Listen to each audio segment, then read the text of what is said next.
Сәлем достар, Балбармақ арнасына қош келдіңіздер.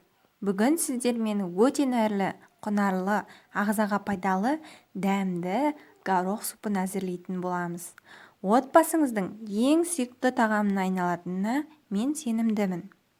Горох супын әзірлеу үшін горох пен етімізді жуып, қазанға салып, 2 литр су құйып, орташа отқа қойып қоямыз. Қайнаған соң бетіндегі көбігін алып тастаймыз. Содан кейін астын баяу отқа қойып қоямыз. Суптың дайындалу уақыты етіміздің піскенінше, менде 40 минут болды. Енді рулеттерімізді әзірлеуге көшеміз. 2 тұқым жұмыртқаға қасықтың ұшындай ғана тұз салып, 60 грамм ұн салып араластырамыз. Енді қолмен илеуге көшеміз. Илеп болған соң 10 минут тындырамыз. Осы уақыт ішінде салмамызды дайындаймыз. 40 грамм бөлме температурасындағы сары майымызға укроп, ұсақтап туралған сарымсақ салып араластырамыз.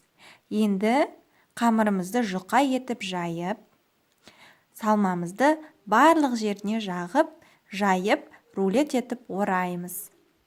Достар, каналдағы барлық видеоны көру үшін подписаться кнопкасын басып, каналға тіркеліп алыңыздар.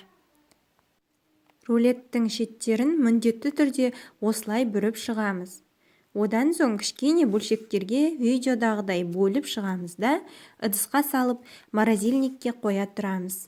Енді картошканы 4-1 етіп, жуаны ұсақ, сәбізді үккіштен өткізіп, бөлек ыдысқа кішкене күнбағыс майын құйып, жуа мен сәбізді қуырып аламыз.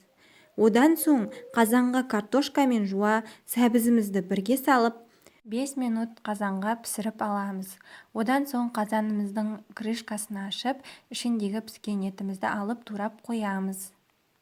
Енді қазанымызды бір қайнатып жіберіп, ішіне рулеттерімізді орналастырамыз да, бетін жауып, баяу отқа қойып 10 минут пісіріп аламыз. Рулеттеріміз піскен кезде туралған етімізді салып жіберіп, сәл суытып, горох супымызды ұсынамыз. Біздің өте тойымды, әрі дәмді, әрі хош иісті супымыз даяр болды. Астарыңыз дәмді болсын. Каналға тіркеліп, лайк басып, пікір қалдырып отырыңыздар. Сіздердің жазған әрбір пікірлеріңіз бізге өте маңызды.